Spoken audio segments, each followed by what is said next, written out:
Fail అయిపోవటం, కొట్టుకుపోవటం వలన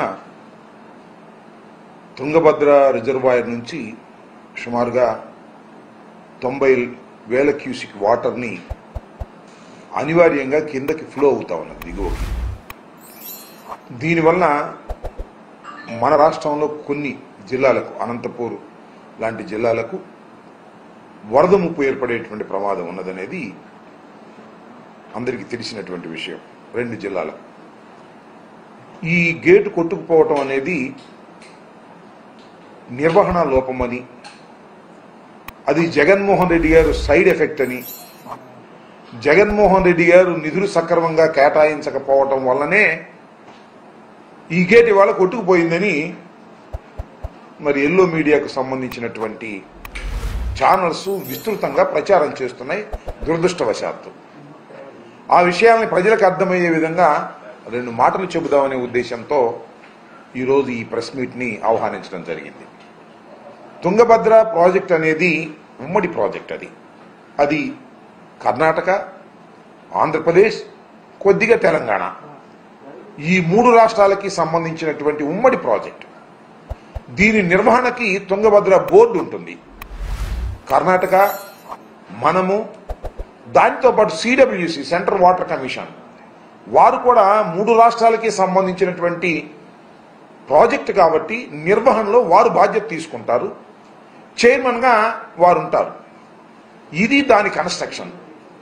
దానికి సంబంధించి దానిలో ఒక గేట్ కొట్టుకుపోతే అది జగన్మోహన్ రెడ్డి గారి సైడ్ ఎఫెక్ట్ అని, జగన్మోహన్ రెడ్డి గారి వాళ్ళే కొట్టుకుపోయిందని ఇలాంటి దుష్ప్రచారం చేసేటటువంటి కార్యక్రమం చేయటం చాలా దురదృష్టకరమని ఈ సందర్భంగా నేను చెప్పదలుచుకున్నాను. ఏది జరిగినా అది జగన్మోహన్ రెడ్డి గారికి అకౌంట్లో వేసేసి తప్పుకోవాలని చంద్రబాబు నాయుడు గారు, తెలుగుదేశం ప్రభుత్వం, ఎల్లో మీడియా ప్రయత్నం చేయటం అనేది దుర్మార్గమైనటువంటి అంశం. ఇదే విధంగా మరి జగన్మోహన్ రెడ్డి గారి టైంలో పులిచింతల 16వ గేటు కొట్టుకుపోతే వితిన్ 20 డేస్లో దాన్ని రిపేర్ చేసేసి ఏర్పాటు చేసి నీరు కిందకు పోకోకుండా ఆపడం జరిగిందనే విషయాన్ని మర్చిపోయారు. అప్పుడు కూడా చాలా బురదరాత రాసేటటువంటి కార్యక్రమం చేశారు. జగన్మోహన్ రెడ్డి గారి వాళ్ళే కొట్టుకుపోయింది.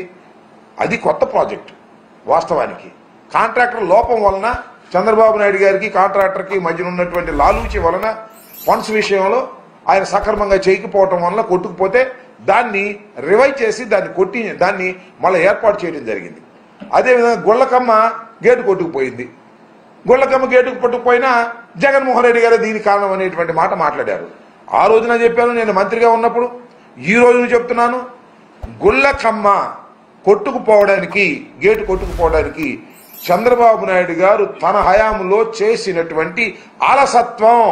ఎందుకు చెప్తున్నానంటే, చంద్రబాబు నాయుడు గారు 5 సంవత్సరాలు పరిపాలించాడు కదా పోయినసారి. అప్పుడు గుళ్ళకమ్మకి 5 to 6 crores ఖర్చు పెట్టారు. దేనికి ఖర్చు పెట్టారు తెలుసా? పెయింట్ వేయటానికి, విగ్రహం కట్టడానికి, అక్కడ బ్యూటిఫికేషన్ కోసం 6 crores దే స్పెండ్. గేట్ల కోసం 1 కోటి కూడా ఖర్చు పెట్టాల. అంటే ఎక్కడ డబ్బులు కమిషన్ వస్తే అక్కడ ఖర్చు పెట్టి గుళ్ళకమ్మ ప్రాజెక్టుని సర్వనాశనం చేసే కార్యక్రమం చేశారు. అది మేము వచ్చిన తర్వాత కొట్టుకుపోయింది. ఆ రోజు చేసి ఉన్నట్టయితే అద్భుతంగా ఉండేది. కానీ ఈ విధంగా ఏది జరిగినా జగన్మోహన్ రెడ్డి గారి అకౌంట్లో వేయాలనేటువంటి ప్రయత్నం చేయటం చంద్రబాబు నాయుడు గారికి తగదు అని ఈ సందర్భంగా నేను చెప్పదలుచుకున్నాను. నిజానికి తుంగభద్ర 71 సంవత్సరాల పూర్వం, అంటే మేము పుట్టక ముందు అది నిర్మాణం చేసినటువంటి ప్రాజెక్ట్. చాలా పత్రికల్లో, వాళ్ళ పత్రికల్లోనూ రాశారు 45 సంవత్సరాలు వరకు అది గ్యారంటీ పీరియడ్. 45 సంవత్సరాలు దాటి ఇప్పుడు 71 సంవత్సరం అయింది. దాని రిపేర్లు ఎప్పటికప్పుడు చేస్తూ ఉండాలి. 45 సంవత్సరాల నుంచి కూడా సక్రమంగా చేస్తూ ఉండాలి.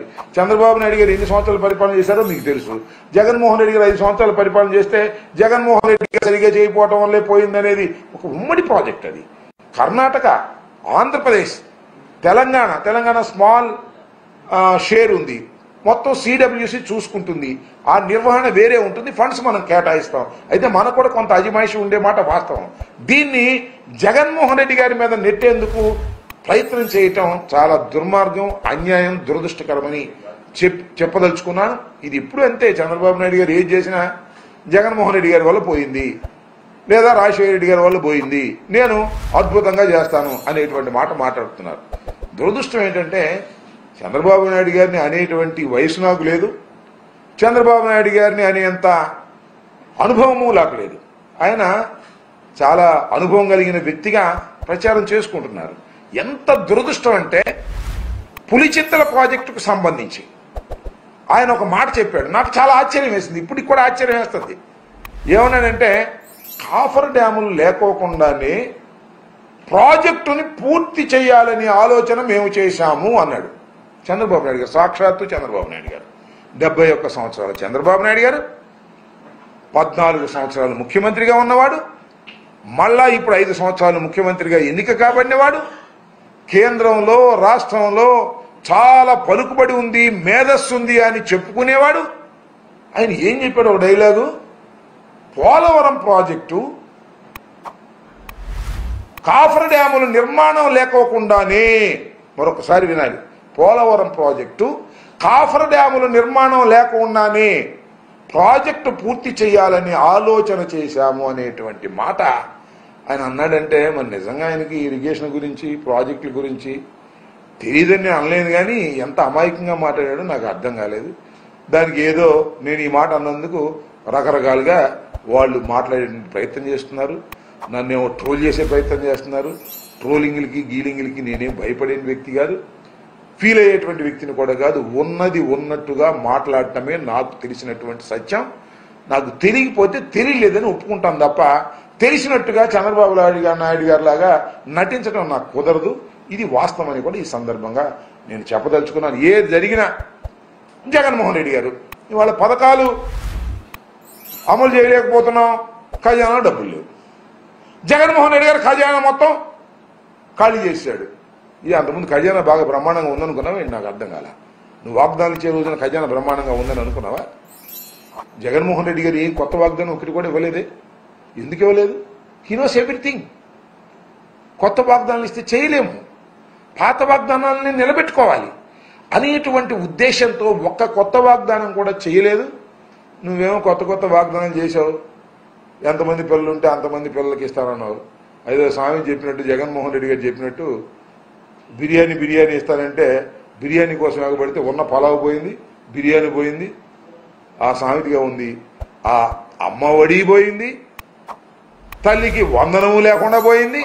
ఈ సంవత్సరం నిజంగా తల్లులకు 15,000 రూపాయలు జగన్మోహన్ రెడ్డి గారు రొటీన్గా వేసేవి కూడా లేకోకుండా అన్యాయంగా తల్లుల్ని మోసం చేసిన చంద్రబాబు నాయుడు గారు ఏం చెప్పాలి మీ గురించి నాకు అర్థం కాదు.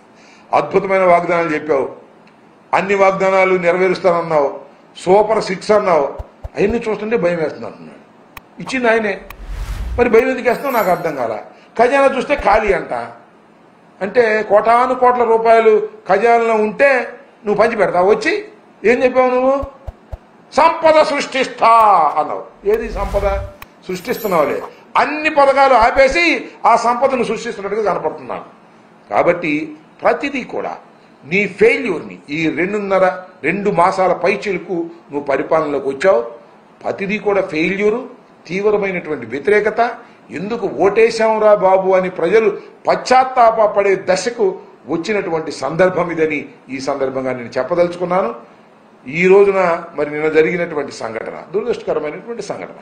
దానివల్ల నిజంగా మరి 90 లక్షల క్యూసిక్ వాటర్ కిందకి ఫ్లో అవటం వలన మరి తుంగభద్ర డ్యాంలో ఉన్నటువంటి వాటర్ మొత్తాన్ని చాలా వరకు ఖాళీ చేయాల్సి ఉంటుంది. ఎందుకంటే ఆ గేట్ను రిపేర్ చేయాలి అంటే ఈ సీజన్లో రిపేర్ చేయలేరు కాబట్టి, వాటర్ లేనప్పుడు మాత్రమే రిపేర్ చేయగలుగుతారు కాబట్టి చాలా వాటర్ వృధా అయ్యే పరిస్థితి ఉంది. అదంతా శ్రీశైలానికి వస్తుంది, శ్రీశైలం నుంచి నాగార్జున సాగర్కి వస్తుంది, నాగార్జున సాగర్ నుంచి పులిచింతలకు వస్తుంది, పులిచింతల నుంచి సముద్రంలో కలిసిపోద్ది.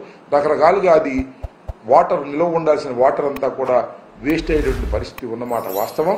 దీనికి మనకి కూడా నష్టం జరిగే మాట కూడా వాస్తవం. దీనికి ఏదో జగన్మోహన్ రెడ్డి గారి సైడ్ ఎఫెక్ట్ అని జగన్మోహన్ రెడ్డి గారి మీద నెట్టేసి చేతులు దులుపుకోవాలనేటువంటి ప్రయత్నం దయచేసి చేయవద్దని, ఇది ఉమ్మడి ప్రాజెక్ట్ అని కర్ణాటక ప్రభుత్వం, ఆంధ్రప్రదేశ్ ప్రభుత్వం 2 కలిసికట్టుగా సెంట్రల్ వాటర్ కమిషన్ యొక్క ఆధిపత్యంలో జరిగేటటువంటి ప్రాజెక్టు. దీన్ని చర్చించి సాధ్యమైనంత తొందరగా దాన్ని పూర్తి చేసి ఆ నీటిని నిల్వ చేసుకోవటం అనేది అవసరం. కాబట్టి దానికి కావాల్సిన ఏర్పాట్లు చేయటం మంచిది తప్ప జగన్మోహన్ రెడ్డి గారి మీద నెట్టేసేటువంటి కార్యక్రమం చేయడం చాలా దురదృష్టకరమని ఈ సందర్భంగా చెప్పదలుచుకున్నాను. Okay, right.